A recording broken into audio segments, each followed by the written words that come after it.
আসসালামু আলাইকুম, শুভ সকাল সবাইকে। সবাই কেমন আছেন? আলহামদুলিল্লাহ, আশা করছি ভালো আছি। আমার আজকে রান্না বান্নার আয়োজন চলছে। আজকে আমি রান্না করতেছি, এই যে এখানে লাউয়ের খোসা সিদ্ধ দিয়ে দিয়েছি, ভাজি করবো, চিংড়ি মাছ ভাজি করব, গলদা চিংড়ি।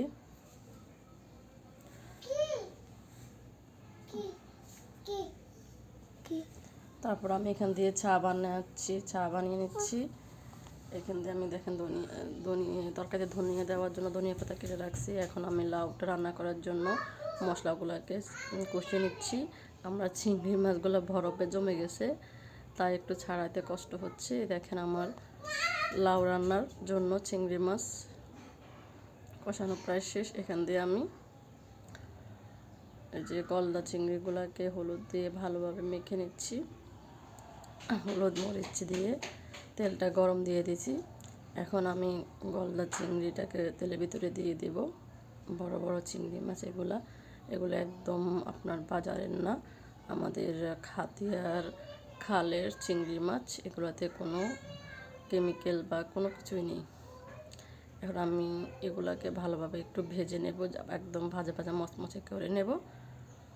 মচমচে হয়ে যাওয়ার পর আমি এখন দিয়ে দেব পেঁয়াজ একটু আমি বেশি করে নিয়েছি, কারণ ভাজি চিংড়ি মাছের সাথে পেঁয়াজ একটু বেশি করে দিলে ভালোই লাগে। এই পেঁয়াজটা খেতেও খুব মজা হয়। আমি একটু নেড়ে ছেড়ে দিয়ে পেঁয়াজগুলোকে মিশিয়ে নিয়েছি। এই দেখেন আমার চিংড়ি মাছটা প্রায় হয়ে আসছে। এখন আমি উপর থেকে অনেকগুলো ধনিয়া পাতা দিয়ে দিয়েছি। এখন দেখেন এই হলো আমার চিংড়ি মাছের ফাইনাল লুক। খেতে যা হয়েছে না এই চিংড়ি মাছটা, অনেক মজা। এটা তো আমার খুব ফেভারিট। কার ফেভারিট অবশ্যই কমেন্টে জানিয়ে যাবেন। এখন আমার এখান দিয়ে লাউটাও হয়ে গেছে। আমি এখন লাউয়ে বার্গার দিয়ে দেওয়ার জন্য এই যে কড়াইতে তেল গরম করে নিচ্ছি। এই দেখেন আমার লাউয়ের ফাইনাল লুক। হলো আমার লাউ। এখন আমি কড়াইতে যে পেঁয়াজ কুচি আর রসুন কুচিটা হয়ে বাদামি কালার হয়ে আসছে, এখন আমি দিয়ে দিলাম। এখন আমি এর সাথে দিয়ে দেব ধনিয়া পাতা। যদি এখনকার শীতকাল যদি ধনিয়া পাতা না খাওয়া হয় তরকারির সাথে, তাহলে ভালো লাগে না। আমি এখান দিয়ে যে লাউয়ের খোসাটা বেটে নিয়েছি, সিদ্ধ করা লাউয়ের খোসা। এখন আমি এগুলাকে ভাজি করব।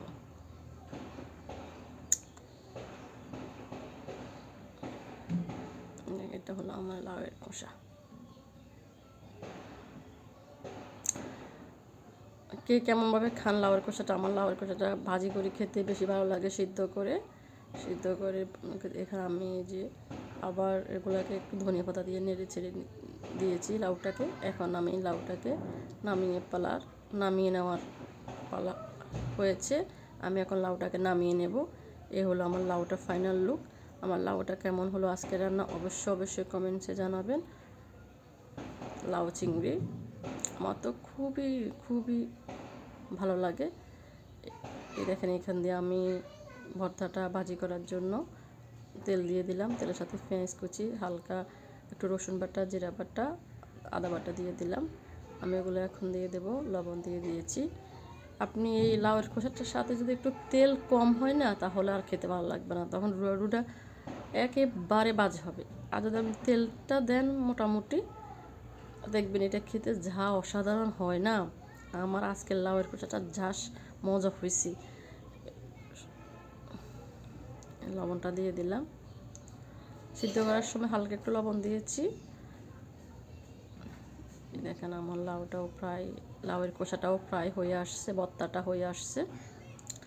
জানি না কে কীভাবে খান, কেউ হয়তো কুচি কুচি করে খান, ভেজে খান। আমি কিন্তু এভাবে খাই। আমি ধনিয়াটা দিয়ে দিলাম আর একটু নেড়ে চেড়ে নিয়ে ভালোভাবে একটা নাড়তে না এটা থেকে একটা ঘ্রাণ বাইর হয়েছে। এখন আমি নামিয়ে নেব। দেখেন উলটো পাট করে দিচ্ছি। আমি খাবারটা পরিবেশন করে দিয়েছি।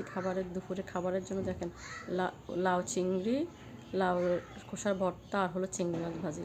আজকে দুপুরের খাবারটা না যা অসাধারণ হয়েছে আর যা মজা হয়েছে। আমার আজকে দুপুরের খাবারটা কেমন হলো অবশ্যই সবাই কমেন্টে জানাবেন, সে আশা করছি। আর ভালো থাকবেন সবাই, ভালোবাসা দিয়ে যাবেন। ভালোবাসা রইল বিরাম, অপুরাণ ভালোবাসা আপনাদের প্রতি রইল।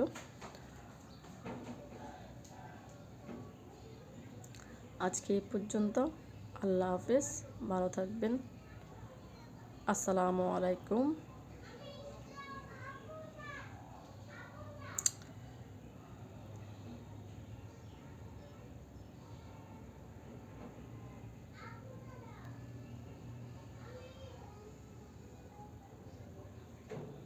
আমার হাজবেন্ড খাচ্ছে, খেয়ে বলছে অসাধারণ হয়েছে আজকে রান্নাটা।